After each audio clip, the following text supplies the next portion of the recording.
covering your hometown. From 5 newsrooms across the region, this is WDBJ 7. Now at 6. Yes, you give me the fastest helicopter they can get there, please. Virginia is in mourning tonight. 28-year-old Lucas Dowell, a state trooper, gunned down in the line of duty. You know, they put their lives at risk daily for us. Now loved ones and the community are grieving someone who only wanted to serve and protect. Shock. I mean, it's just hard to process. This special edition of WDBJ 7 begins right now. And we thank you for joining us this evening. I'm Robin Reed. And I'm Melissa Gayona, in tonight for Jean Jadhun. Our top story tonight, a Virginia state trooper was gunned down in the line of duty. It happened here at this home in Cumberland County, just outside of Farmville last night. 28-year-old Lucas Dowell died at the hospital. And we have team coverage tonight. Let's start with Ashley Ann first. Ashley, you say he was helping serve a warrant when this all started. Melissa, Robin, that's right. It was part of a drug and gang task force operation that happened here in the Cumberland County community last night. And, you know, it was folks here in the Cumberland Road neighborhood where this happened that say they're just shocked that it could happen in their own area. 5232 Cumberland Road, all units respond. It was just before 10 when police raided this home Monday night. That's when police say state trooper Lucas Dowell was shot. If you have uniformed troopers still right to this scene, we could use these help with the security so that my guys can stand down. Trooper Dowell was rushed to the hospital where he eventually died. The operation was part of the regional drug and gang task force. Police say when they made entry into the home, they were met with gunfire. 2 other troopers fired back, killing the suspect, Corey Johnson of Cumberland County. And I saw a bunch of lights across the street. Amber Carter lives just a few houses down from the scene. You know, I wasn't on alert or anything like that. Nothing told me like I was in danger. So it kind of takes away from your sense of security. Nobody saw it coming. Carter says she's never seen anything like this unfold in her own neighborhood. Johnson was the only person inside the house. Police say the search warrant was, quote, being conducted as part of an ongoing narcotics investigation. I mean, I just hate it for anybody that has to go through this and wake up and hear this news first thing in the morning. You know, it's terrible. I'm sorry. It's terrible. It's terrible. No other troopers were injured in this raid. And Melissa, the 2 troopers that did fire their guns have been placed on administrative leave, and that's pending the investigation outcome. Yeah, a lot of people have been impacted by this tragedy. Ashley, thank you for your report. Now, Trooper Dowell was based at a state police office in Amherst. Today, the lawn in front of that office is turned into a memorial where law enforcement and people from the community are helping to pay their respects. WDBJ 7's Tim Saunders is live in Amherst. So, Tim, I understand the memorial continues to grow by the minute. Earlier this afternoon, Robin, there was just a single blue bouquet on the hood of this car, but people have been coming by all afternoon, adding flowers along with ribbons and wreaths. Many of these people say they knew Trooper Dowell personally. Others just want to pay tribute. Kneeling for a quiet moment in front of the car once driven by their comrade, state police and other law enforcement offer a solemn tribute. While they didn't want to talk on camera, officers who worked with Trooper Lucas Dowell shared the same sentiment as those who knew him in the community. He is a very positive person. He's always smiling. He's a good-natured person. Dozens who stopped by to remember Dowell say that smile he wore in his state police photo was a mark of the genuine enthusiasm he held for his job. He was friendly and outgoing, and he's going to be missed. He's going to be missed. On a small blue ribbon tied to the grill of his patrol car, members of law enforcement left notes for Dowell. One read, "Buddy, I'm going to miss you so much. We will hold the line from here." Another, "Thanks for always having my back."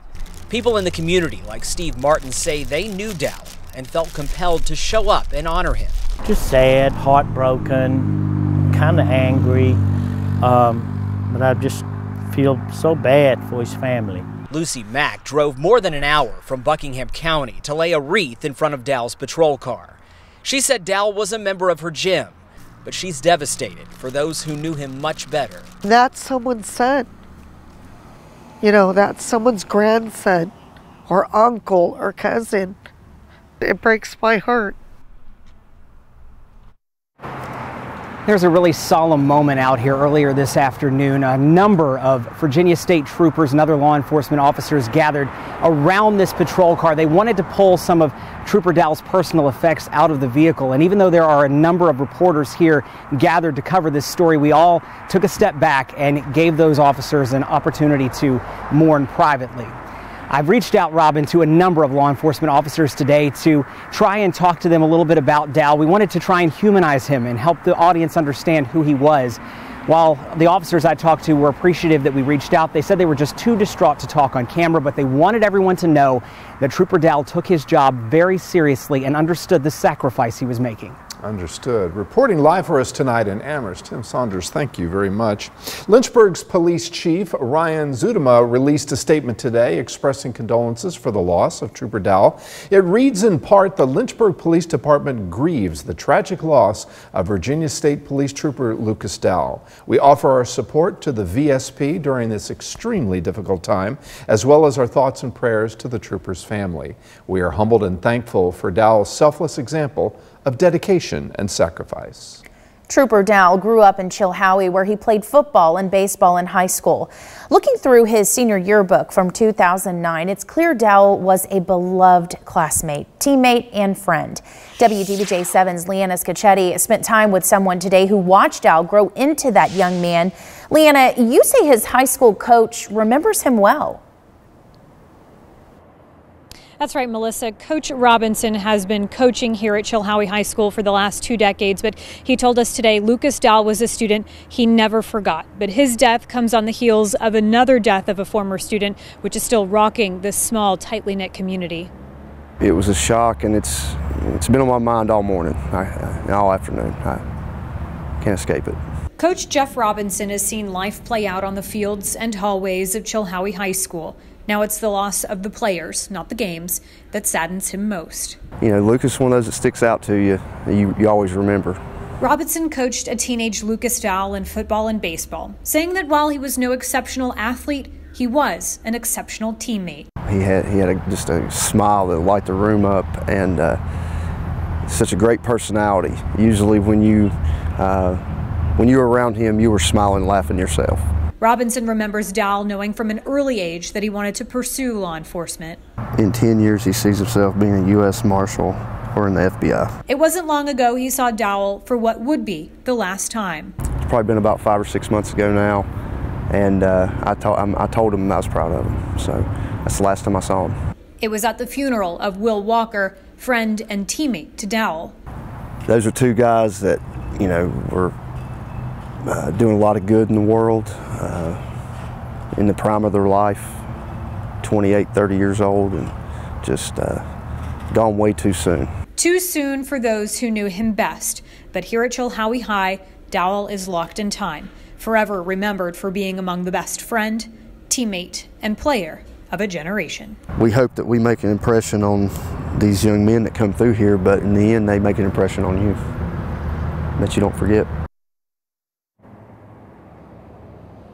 In his yearbook, it says Dowell was voted best smile of his senior class and most school spirit. And again, Melissa, this is really hard for this community, having just lost Will Walker a couple months ago. In fact, Coach Robinson told us he realized just today the only 2 photographs taped to the file cabinet in his office are Will Walker and Lucas Dowell. Wow. And I'm sure they'll remain there for quite some time. Leanna, thank you for your report. Now, Trooper Dowell graduated from Radford University. One of his professors says he was eager to graduate and become a state trooper. Radford University is deeply saddened to learn of the line of duty death of Trooper Dowell. He truly embodied the Highlander spirit during his service to the Commonwealth of Virginia and while here on the Radford University campus. Dowell earned his criminal justice degree in 2013. Lawmakers are also reacting to the loss of Trooper Dowell. 9th District Congressman Morgan Griffith released a statement saying, quote, "I am sorry to learn that Trooper Lucas B. Dowell was killed in the line of duty." Griffith said his prayers are with the family. Grayson County Senator Bill Carrico delivered emotional remarks before the state Senate adjourned today. He knows Trooper Dowell's family, and Carrico's son trained with him in the state police. He was a impeccable character, young man, driven to be the best he could be at anything he did. but he had such a personality that was bigger than life.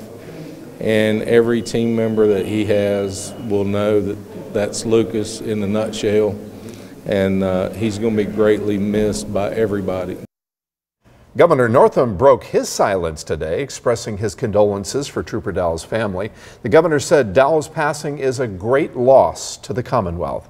His statement went on to say, quote, "We are grateful for his dedication to the safety of our communities." WDBJ7's Joe DeShiel is live in Richmond. So, Joe, this is the first time we've heard from the governor since his press conference on Saturday.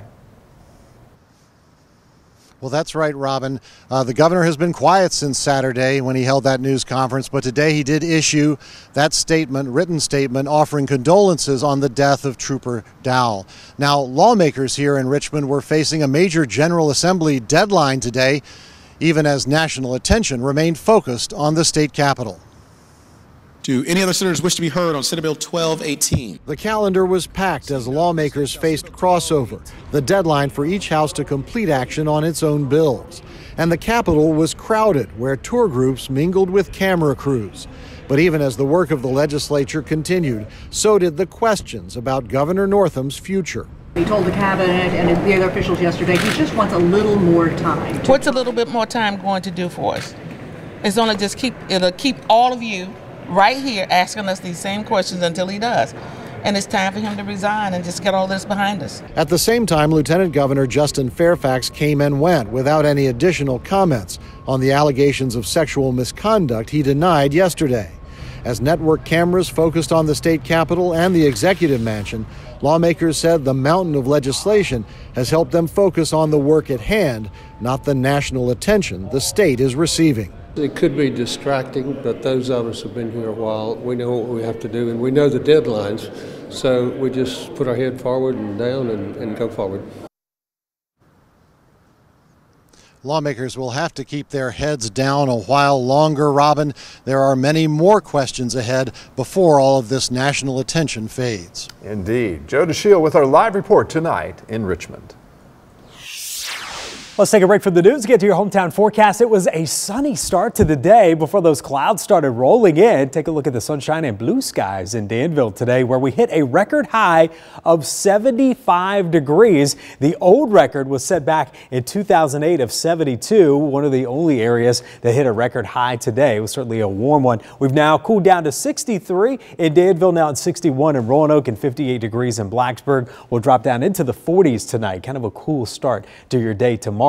Tomorrow will actually be a cooler day than what we're seeing today because the clouds will start to roll in, and it can't rule out one or two isolated showers during the afternoon. But we're right back up close to 70 by Thursday, the last of the very warm days of the work week before some big changes head our way by the weekend. We'll take a closer look at that transition day on Friday and just how cool it's going to get coming up in your hometown forecast.